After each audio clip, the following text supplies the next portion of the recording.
What's going on, everybody? It's Coach Holley, the Askarian Knight, back with another episode of Overcoming Pain and Adversity, the AAMP Way.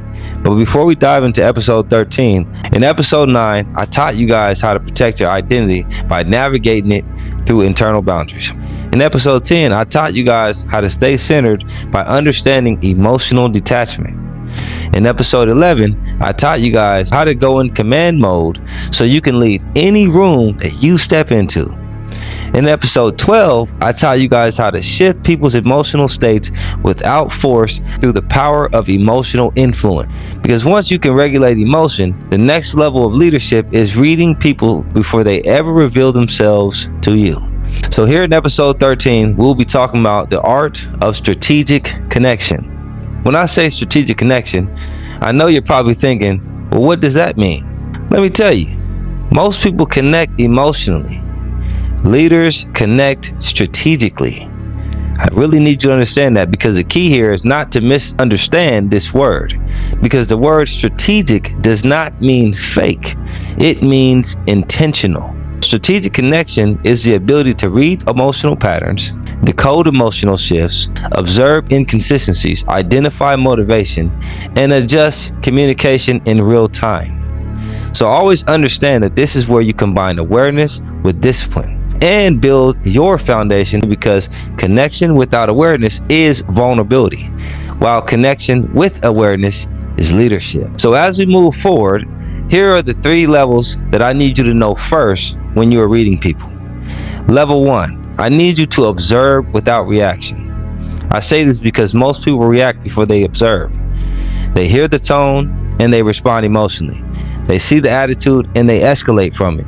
They sense tension and they become defensive. Strategic leaders don't do this. They always observe things first. So here's what you should be watching for when you're talking to people. Look for body language, eye movement, energy shifts, word choice, breathing patterns, and silence patterns, because behavior always reveals what words hide. So here's my rule with these notions that I'm giving you. If you react too quickly, you surrender your leverage, because pausing through any form of chaos creates inner power. Level number 2, decode their intentions. So always remember that every conversation has 3 layers. Number 1, what's said. Number 2, what they feel. Number 3, what they want. Because most people respond only to what's said. Leaders decode what's wanted. So this is looking to see if a person is seeking validation, dominance, reassurance, control. Maybe they're testing your boundaries or projecting their own insecurity. Because when you can identify intention, you can control the redirection. Because when you know the need behind the behavior, you naturally stray away from taking it personal. Level 3, guide the frame. When you can do this, this is true mastery, because once you learn to observe, you learn to decode. Then you're able to guide and set the frame and continue the conversation, because you control the pace, the emotional temperature, the direction or redirection. You also can ask calibrated questions without pressure.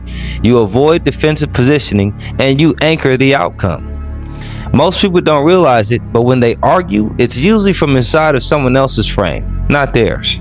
Leaders establish the frame and the frame decides the outcome. Always remember that. Now, moving forward, here is what I call my 4 Askarian laws of strategic connection.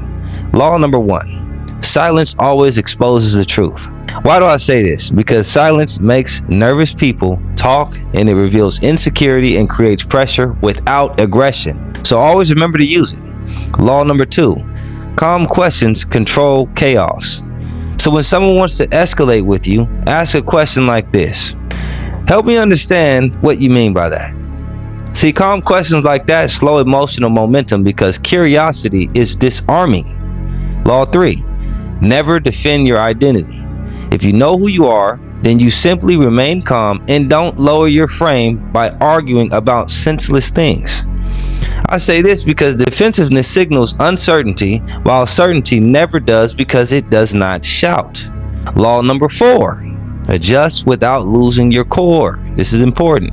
Strategic connection means adapting your communication without compromising your identity. So always remember that you soften the tone, you change your delivery, and shift the pacing so that you never abandon your standards. Moving forward, here's my 5-step strategic formula for you. So you need to use this in relationships, leadership, negotiations, parenting, coaching, and especially in business. Number 1, observe. So what's the emotional climate? Number 2, identify. So what is the person really seeking? Number 3, slow down. So lower your pace and remove emotional acceleration. Number 4, frame control. Clarity and direction establish purpose. Number 5, be the guide. So always talk to lead the conversation towards an outcome, but calmly. So with that said, this now brings me to my 7-day strategic connection challenge. This week, I want you to respond 3 to 5 seconds slower in tense conversation. Number 2, I want you to notice tone shifts before responding. Number 3, I want you to ask clarifying questions before even thinking about defending yourself. Number 4, I want you to use silence instead of over-explaining. Number 5, I want you to identify intention behind someone's frustration.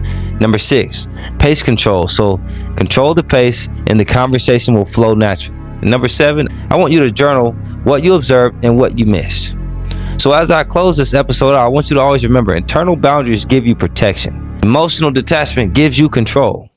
Going into command mode gives you internal authority, which is felt outside.